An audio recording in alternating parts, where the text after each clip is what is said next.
Hi, Kevin Henry, the Group Editorial Director for UBM Medica's Dental Division, and I'm on a Google Hangout today with Ruston Miles. Ruston is with Bluefin Payment Systems. How are you today, Ruston? Doing great, doing great. Hi, Kevin. Hey, would you take just a moment and introduce yourself as well as tell our viewers what Bluefin is? Sure. Ruston Miles, I'm the Chief Innovation Officer and founder of Bluefin Payment Systems. We are a financial technology or fintech and security provider to the payments industry and to other practice management systems, etc. We've been around since about 2002. Providing payment gateway, payment processing through ISV channels and other practice management channels.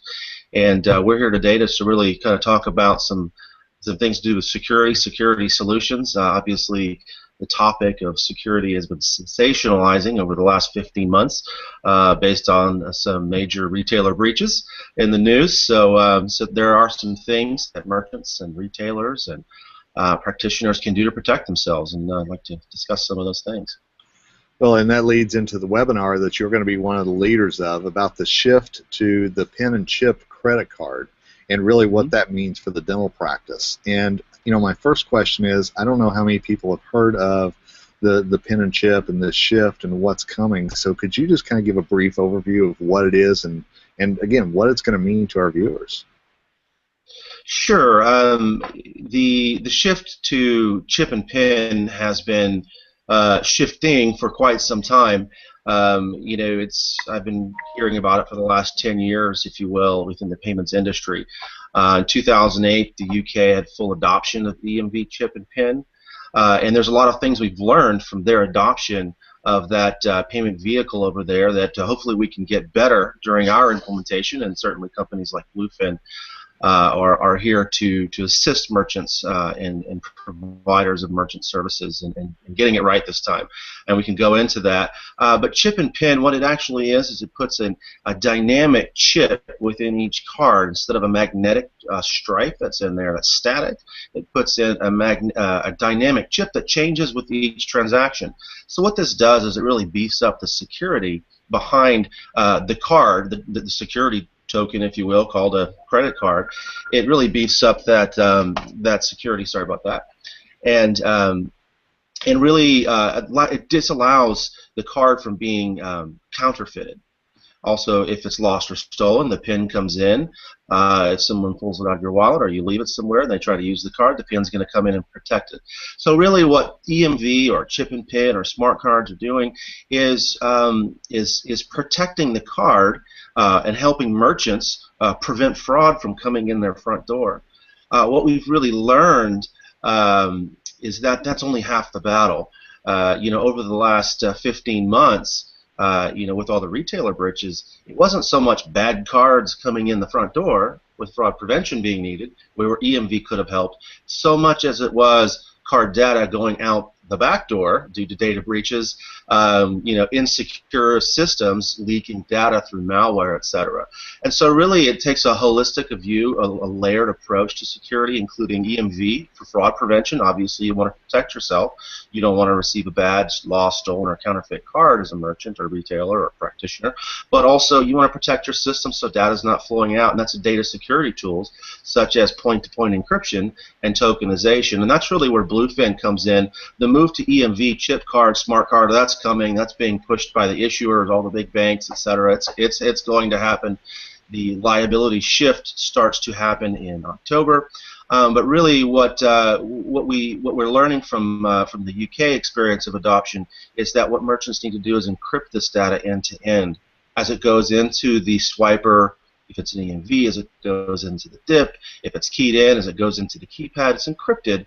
Therefore, it is protected throughout its full life cycle. And that holistic approach, I think, is a sweet spot where we should all be taking taking away from how can we, you know, as merchants and processors, and practice management systems, etc., sort of stay out of the news for the wrong reasons. Yeah. And really, you know, I'm envisioning this, that if I'm working at the front desk of a dental practice, that this is something obviously that I'm going to be dealing with. I believe the deadline's coming up later this year. Is that right? That's right. So, and there's some misinformation surrounding this. You know, a lot of folks think it's a mandate right? And there have been mandates in other countries with regards to EMV chip cards and moving to that. Within this country, what we have right now is a liability shift, and that liability shift goes into effect for merchants in October of this year. And so what that liability shift means is that if you have a chargeback and the terminal did not accept or could not accept EMV, but the customer provided a card with a chip, then the merchant is liable for that chargeback. So there's a liability shift. That's why it's called a liability shift from the issuer, if you will, of the card to the merchant. But some little known facts around that, that really there are only 3 chargeback codes that you're protected from. If you have received a counterfeit card or a PIN, a lost or stolen card, and you didn't accept a PIN or demand the PIN. So those 3 chargeback codes are really the area of risk for merchants. For merchant processing, as you look into your portfolio and say, gosh, where's our risk at for this liability shift? What are we going to do about it? So it is important for merchants to defend themselves against that kind of fraud and that kind of liability shift, but it is also important for them to secure the data, which is for many as large or even a larger risk of that data being in the clear. And tokenization, point-to-point encryption really comes in to round out that whole story. Is this something that if I'm running a dental practice, I'm going to need to worry about more equipment or anything different as far as the actual swiping and the taking of the credit card?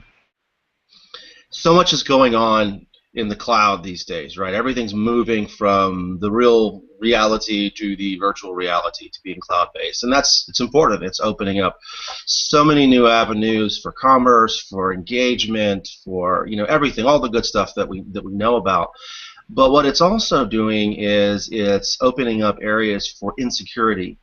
And so what has happened is that really the only way to truly secure a merchant or someone accepting a card, a payment acceptor, is to have not just software roots of security, but also hardware roots of security, such that this data can be secured and that you can prevent fraud. And so really there hasn't been a compelling reason over the last 20 years really to reterminalize, to come up with a new credit card machine or get a new swiper, or etc.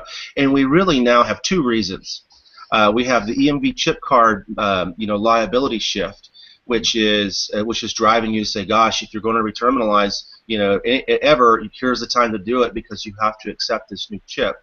Number 2, we have the data security, point-to-point encryption. Most of these terminals that obviously the ones that we present through various vendors, including Ingenico and ID Tech and others, will support both the EMV and will support the point-to-point encryption. But then also forward-looking, most of these devices also support NFC radios. So as consumers, it's a bit science fiction right now. Everybody would love for everything to be done with Apple Pay and Google Wallet and all these things, but really, how many times does that happen? But realizing that that could be a very much reality in the future, now is also the time to get that device that supports that technology, so you don't have to reterminalize 5 years from now when that becomes a reality. So these are the kinds of thoughts that are going into this shift and also the reterminalization, so that merchants can do this in a smart way and not have to invest 1, 2, 3 times over the next 10 years. Again, this is Ruston Miles. Ruston will be one of the presenters during our upcoming webinar about what the shift to chip and PIN cards really means to your dental practice.